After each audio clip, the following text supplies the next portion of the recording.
Hello and welcome to yourlocalnote.com. Thanks again for checking out the latest podcast. Tonight we are featuring Revast, and we'll be talking with them in just a few minutes about their music, about the band, and see what they're up to. Just want to remind you, we are streaming 24/7. We've got apps, free apps. You can download them at the respective stores. Just type in YLN and download it for free. Our weekly newsletter that Mike puts out, he does a great job with it. You want it, just send an email to contact@yourlocalnote.com and we'll get it to you. And also don't forget to check out our YLN update that we do every week and the concert calendar to see where your favorite bands are playing. Okay, enough with the homework here, but here's what we got now. We got a band called Revast, and we're going to start off with their first song. It's called Syringe in a Ball Pit on yourlocalnote.com.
The song is called Syringe in a Ball Pit. The band is Revast, and this is yourlocalnote.com. Guys, welcome. Appreciate you hanging out with us. Thank you.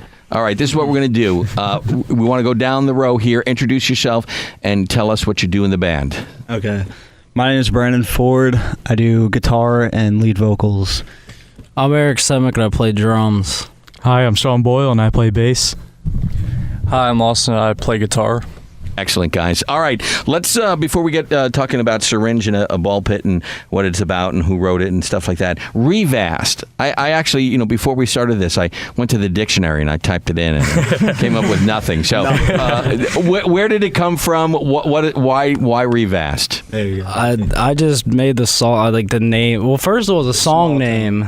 It was a song name, and then I just made the name up. Like, okay. It just has no meaning at all. It has no meaning, but it has meaning to you guys. Yes. I guess. Maybe. I guess, the name at first meant really nothing, original. but it's formed us, so Sure. it Okay. has a meaning. How did the band start? Give us a little history. I guess we should take it. Yeah, you guys got this. I guess, because we all go to high school together, so I'd say around freshman year, me and him were in English class together, and we always talked about forming a band, and that never happened until sophomore year came around, and we were both in, I guess, rough spots in our life, and we decided really the only cure to that was to start a band. So we formed it, which is funny because Austin over here was the first guitarist.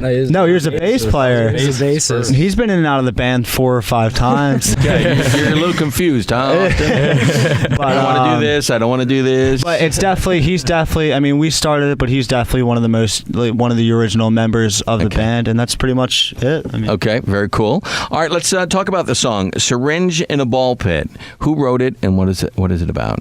Well, Eric I wrote. came up with the drum beat for it, and then me and Brandon just started jamming along with it, and then it just turned into that, and then you wrote lyrics. Yeah, I wrote the lyrics, and the name came around probably close to when we first started the band. We were under a bridge taking band pictures, and I think I spray painted it on the bridge, but it came out as Serene in the Ball Pit. But, Spelling is kind of tough. No, I'm not good at that. Or English, but I mean, English Yeah. is my most best oh subject. yeah, totally. But then sounds cool. the name sounds cool. I don't know why. I guess I was in one of those stages where you miss being a kid again. You wonder why there's no ball pits left. Okay. And I think I came across an article that said they were actually finding syringes in ball pits. Okay. And stuff like that, and that's why they don't have them anymore. But the meaning's kind of So you're sort of missing what you were doing in your childhood, playing in a ball pit. Yeah, I mean, in a way, because it mentions kids and stuff. Like the first line is like when the temple is falling down and all the kids are running out. Doesn't the song name have like something completely different to do than the? The song name, it can be kind of confusing. The song name is really about just the article, but the lyrics itself have 3 different meanings. Kind of, I guess, missing childhood. It has some ties with religion in a way, and I guess, there's some that you could really tie in with abortion. There's 3 really weird meanings to it. It's really weird the way I write. But yeah, that's pretty much. So you can listen to it and almost get your own meaning from it. Yeah, well, and that's the kind of songs lyrically I like to write. So you can really catch what you. So you like to put some stuff together and then let the person who's listening to it put their own meaning to it. Mm-hmm. Okay, and so you do that with most of your songs, or is that something? Most. We have on the EP.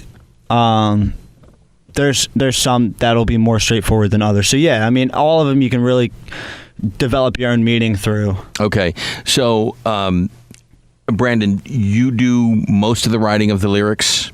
Yeah. And the music comes from where? Music comes if I have an idea, I'll come and put it in practice. And usually when I'm at my house writing it, I'll try to write out the whole format of the song just because I'm a person that likes format and schedule, and I like to come in there and have an idea and get it done. And if not, like examples for Syringe in a Ball Pit, Eric came up with that and we did the whole format in practice. But yeah, lyrically, I do all of it. Musically, we all hold a share in that. Do you think as you progress, you're gonna operate more as a team as you learn to work with each other? Oh yeah, and stuff? definitely. Yeah, definitely. Okay, so and you guys who haven't spoken in just a little bit, are you feeling more and more comfortable as you play together more? Oh yeah, of course. Okay. Especially because Austin's in the band now. We have another person on stage to jump around with us. That's cool. Okay. All right, and Austin, coming in and out of the band like you have you seen a change over the last couple of years? Or? Oh yeah, not even just the last couple of years, more of the last 3 weeks. It's just been, I feel like somebody brings an idea and then we all just go off of that and it turns out to something really amazing, and it's just. Like, how many weeks ago has he joined? 3? But since he joined, we came up with like 3 or 4 new ideas, like just got them all down. Well, it's got to be kind of exciting recording your own music. Oh, definitely. Yeah. This is the first time doing this, and right? And we've been in there. We've been in the studio over at Spring House for a while now. For like a year. Okay. And the 4 of you have been playing together during this, or is Austin? Have you been coming in and out, or have you missed this? Could you repeat that? Okay. All right, I didn't mean to wake you up. No, just kidding. Now, have you been recording with these guys on the album, or have you? I started recording in the beginning, and we were doing some other songs. I think most of them were scratched except Battery Acid. Yeah. Last year we went in with him, and then he left. And then we restarted again when was it? Like this summer or something? So were there any We Hate Austin songs after you left? No, I'm only kidding. I'm only kidding. No, they were missing me though. Yeah, we were. Okay. All right. So you've been doing this for a while then. How exciting and how much input are you getting with the producing of the EP? We've been enjoying it every time we're in the studio. Oh, yeah, that's awesome. And you're working with producing. our friends at Springhouse Sound. Of We know course, those guys, and they're very Carl's talented. a genius when it comes to He's amazing. giving us advice on our songs and even just our playing as it is. Me vocally, I'm not the best vocalist at all, and he's But really you're still learning. Still learning, yeah. So he's helped me a lot through that, and he's made a lot of the songs sound better, and we've all had a great time. So a lot of learning going on here. Yeah, definitely. Yes. Okay, and Carl's been showing a lot of patience teaching you guys. Totally. Yeah. Very, very cool. All right. So the EP is going to be completed soon. Mm-hmm. Are you having an album release party coming up at all? We're hoping to. Yeah. Okay, you're going to be working on We that. might get a barn to do it. And why would you get a barn? What's that A barn. idea stand for? Because you don't see that. It's a free place to play. A barn, you just get a barn, you play in it, sell juice boxes and Coca-Cola. Have you been to something like that? No, we hope This to. is all just an original No, we idea actually of know our our dream friends head. over in Loss of Effect, which is this punk band over in Schwanksville. One of them, I guess their dad's friends own a barn, and I think that sounds like the perfect place to have an EP release party. I think that'd be sick. Excellent, So. excellent. So, since you started writing, you said in the last 3 weeks you already started writing some new things. When are you going to start playing shows with all this new material? How fast would you say from pen to paper to actually playing shows it takes you guys to write songs?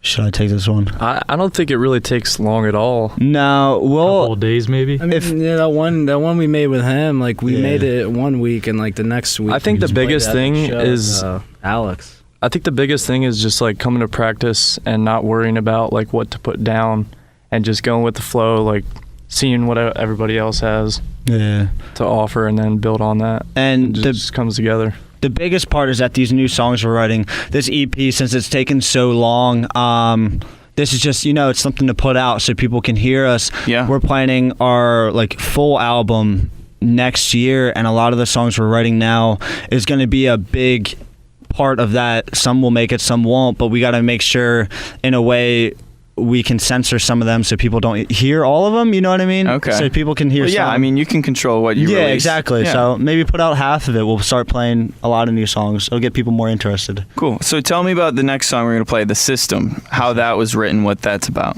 The System. That's an old song. That's an old. That That's is when we so first started playing. The verse was really straightforward. It's like dun dun dun. Like it's just really, it's easy. And the chorus was actually, it used to be this like Egyptian kind of riff, like dun dun dun dun dun dun. Yeah, I completely forgot about that. But the system is a mixture of lyrically feeling like you're going insane and a mixture of just like society. Yeah. Like the chorus part of it is believing like in decency. So I mean, you got to believe in the way that nobody's perfect, and a lot of people kind of put you down and give you high expectations in that sort of way. So All right. We're sitting here with Revast talking about their new music. They're brand new, and they have 4 songs that are unreleased at the moment, and they're working on getting a release date for all these songs. This one's called The System. They are Revast, and you're listening to yourlocalnote.com.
That is The System. They are Revast, and this is yourlocalnote.com. Guys, your influences that you've had a couple bassists in and out, but you're trying to strive for a certain sound. Just go down the line. Tell us what influences you're using for this band to get the sound that you have.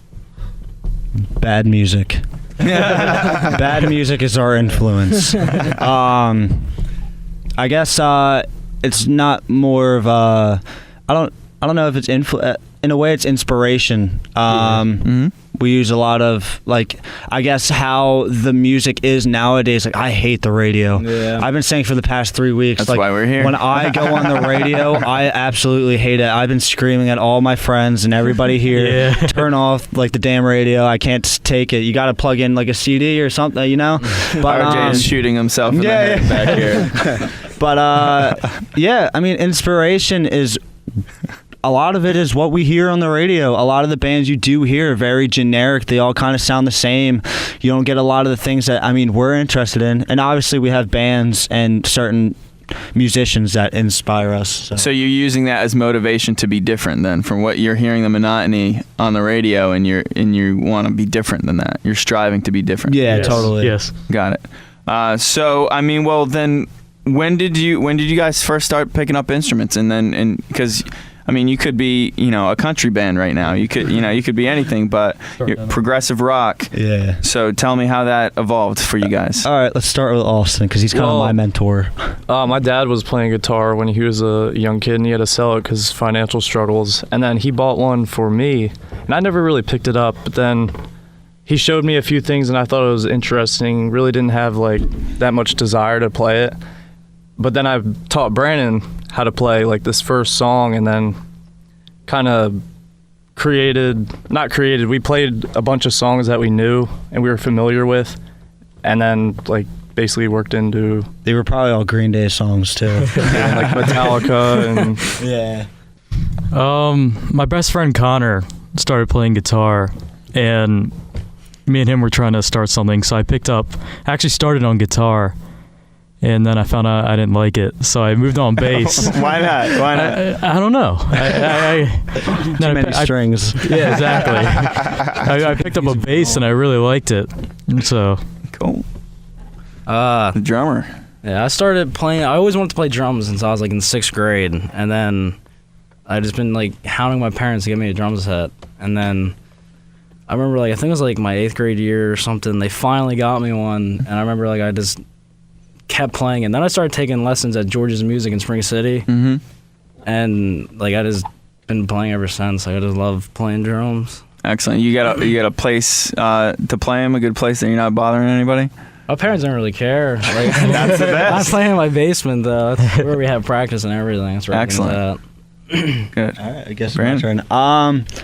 When I lived a little bit farther than I do now, because we live in Potts Grove right now. When I went to the Pottstown School District, I had neighbors across the street that had a guitar, and a bass, and I guess I was interested, which is weird because I kind of grew up. My dad, he's more of like Earth, Wind and Fire, Casey and the Sunshine. All right. And I love those. I love those guys. And my mom was more.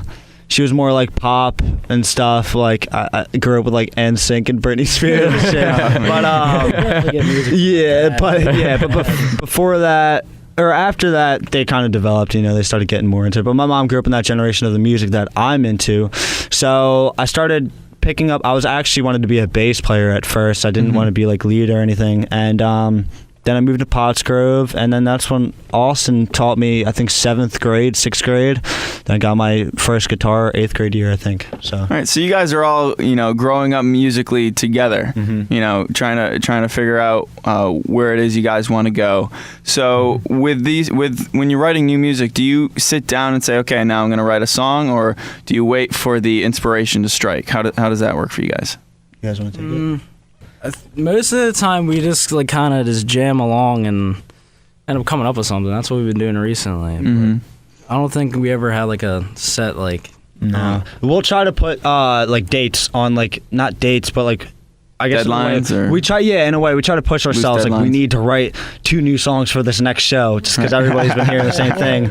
But lately, with the new songs we've been writing, especially with Austin, and they've just been jams that they've been coming out naturally. Like we just haven't been trying to write anything. We just been playing with each other and just coming up with stuff. Right. And that's probably pretty easy because you guys are just starting out. So I'm sure you guys have a lot of pent up music that you want to explore with each other. How have the shows been that you guys have played together? Recently, so great. A lot of moshing, a lot of circle pits. It's been really cool. Okay. Before we weren't the feedback that you get in certain places where everyone's sitting down and listening to, especially for a band like this, is really boring and restless because you're sitting there and you want to go nuts and like insane on stage, but then you've got these people sitting here. I think one of our biggest things is we're not there to impress you. We're trying to give you a good time, you know what I mean? We're just as equal as anybody watching us play. It's just we're the ones making the music. But lately, like I said, especially with one of our great friends from the band Loss of Effect, they really know the right people and they're all our friends, and we just played a Halloween show and it was insane. It was really great. Any song that you guys are playing, the new songs that you got coming on the EP that sort of surprised you with the reaction, or as far as you weren't really expecting a great reaction and you got what you wanted? We played a show in the summer at the Washington State Theater in New Jersey, and we started off at the System, and we didn't think it was gonna be that big of a deal. And soon as this kicked in, man, everybody was moshing around. I remember a microphone stand broke, hit me in the face. Wow! Like it was really nuts. It really shocked us. I remember me and Brandon had bouncy balls for some reason, and we were just throwing them into the crowd. Mm-hmm. It fucking came back like it was a horrible idea because they all came back. Dude, I got nailed right in the forehead. So at the time you're like, nah, we won't do this Bad again. All right, very cool. So that was a great experience getting that kind of response right away because you're new, so a lot of people aren't really that familiar with your music. So that is pretty cool. Now, as far as going back to the songwriting process, Brandon, you like to write in general, but do you take a notebook with you at times, or does the inspiration hit out of nowhere, and then you start writing stuff down, or do you sit down and then? Well, a lot of it is kind of in the mind, just because like when I'm writing on a notebook, and I'm not too much of an organized person, but when it comes musically, I need to be scheduled and organized in a way, and like I want to write it down perfectly, but I'm always ripping them out. Right. And then when it comes to like, I don't like writing notes on my phone with lyrically because I'm not a big technology person, so I don't like all that. But a lot of it's in the mind, and if I have set lyrical like ideas, then I'll write it down. And you write it down, okay, and then you go from there. When you were recording, since this was really your first time, what were some of the new experiences that you didn't expect? New experiences. Something that surprised you. You're like, wow, I didn't know you had to do this with the recording. Play it over 1,000 times. Yeah. If you The mess up once, repetition. if you mess up once, you got to do it all over. So did you play your own parts separately? No, we all jammed in the room. Like, it was just straightforward guitar, bass, drums, and then Carl had me vocally over the headphones, so that wasn't recorded. But we're more comfortable all playing together, Okay. face to face. So. All right. Very cool. All right, let's go to song number 3. It's called Take Me Home. What we're going to do is we're going to play it. When we come back, we'll talk about it, okay? We're hanging with Revast. The song is called Take Me Home. This is yourlocalnote.com.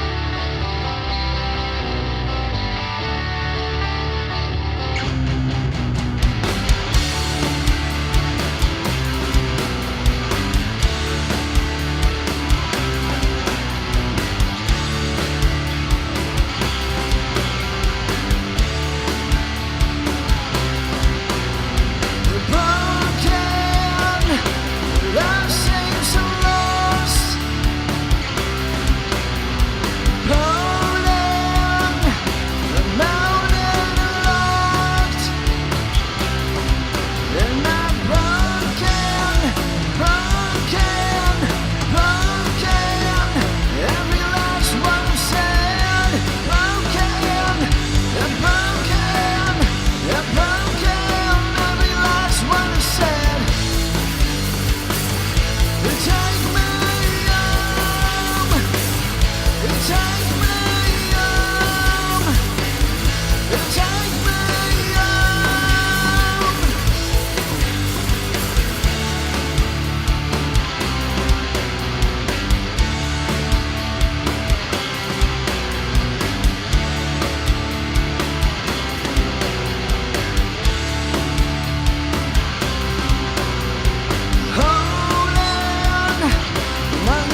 That's Take Me Home from Revast on yourlocalnote.com. We're hanging with the guys. All right, let's talk about this song, Brandon. You wrote the lyrics to this. Yeah, I didn't mean to disturb you or distract you.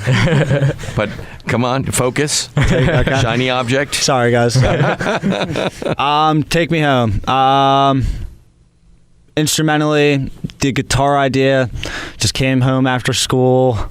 Really bad day at school, I guess. Sat Like on my every couch. day. Yeah, like every day. Okay. Sat on my couch and just started playing. And the way it is, it's a really catchy, like, verse, chorus. Every part of it's really catchy, at least to me.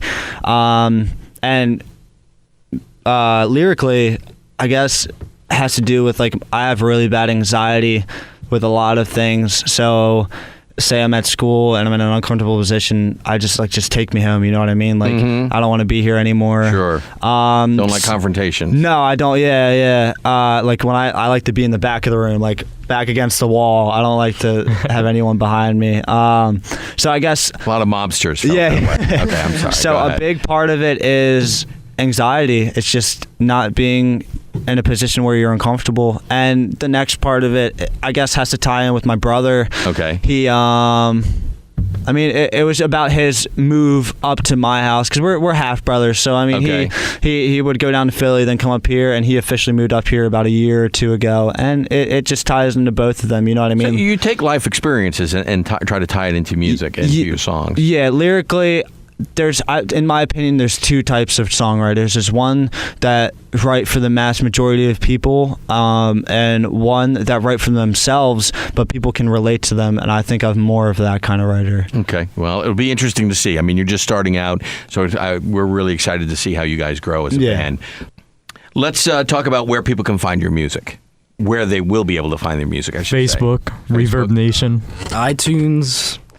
Yeah, we actually Spotify. the Washington Theater show that we played this summer. July. Yeah, we got in contact with this one punk band, Anti-Citizen, over in Jersey. They play around a lot, and this band called the Vengeance, I believe. And the guy Terrence from that band hit me up and said, like there's this label and music promotion company over in Philadelphia, 1776. Okay. And so they told us that, I mean, if we wanted to be on the compilation that they were holding to raise money for both companies, that we could be on it. And then that's what Syringe in a Ball Pit was released on. So you can find us on iTunes. Okay. What's the other one? Spotify. Yeah, so.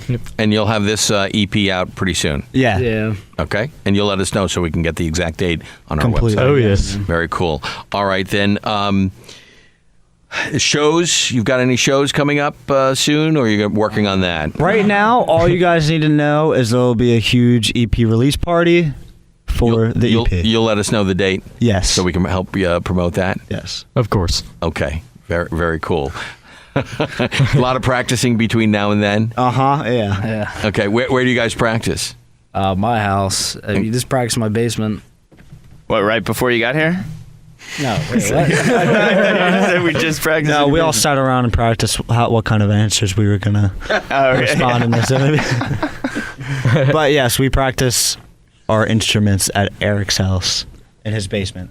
When you guys are looking for feedback, I mean, do you look for it right away, or do you try to fine tune it yourself first and then look for feedback once you think you got it in the right place? Do you want feedback right away, or would you rather wait and polish it up? Well, I'm a very impatient person, so I would love feedback right away, but we all know it's not going to happen like that. I think the harder we try, the faster we're going to get feedback. Mm-hmm. I mean, usually we'll get compliments from your dad after practice, like, oh, you guys rocked out, that was great. You guys sounded like there's so much emotion and anger in that or whatever. But feedback at shows, I mean, right, like if we get off the stage, if someone liked it, they'll come up and tell us usually, so. Excellent. The final song we're going to play is Battery Acid, so tell us a little bit about that. This song's very angry. Yeah. Very angry. This is one of those songs. I wrote it with Austin the last time he joined the band. Yeah. Austin, has And then anything it went through a changed couple since then? bases. Yeah, after a couple of And we're bass back and players. playing it again. So, Austin, has this song changed at all since the last time you were playing it? Last time I was playing it, not really, other than the bassist before, Sean, who was Mal, and he was a good bassist, but not putting down Sean. It just gives it a different tone, and yeah, I think it sounds vaguely similar. Okay. All right. You like this version better, I hope? Yes. Yeah. All right, guys. The website again. You guys are on Facebook. Is your main go-to? Mm-hmm. All right. Yeah. And is that facebook.com/Revast? Yes, a Revast band, I believe. Revast band. Yeah. Okay. We'll have a link to it on our artist page for you guys. Again, thanks for coming in, guys. No problem. Thanks Thank for you. having us. Thank you. No problem. And before we close out with their song Battery Acid, let me remind you guys to download our free app for iPhone and Android so you guys can listen to this band Revast on our stream 24/7, playing music only from the Philadelphia area. All you have to do is search YLN at the App Store, either iPhone or Google Play, for Droids, and sign up for our newsletter too. Every week we send out a newsletter. Just email contact@yourlocalnote.com. The song is called Battery Acid. We've been talking with Revast. Thanks for tuning in to yourlocalnote.com.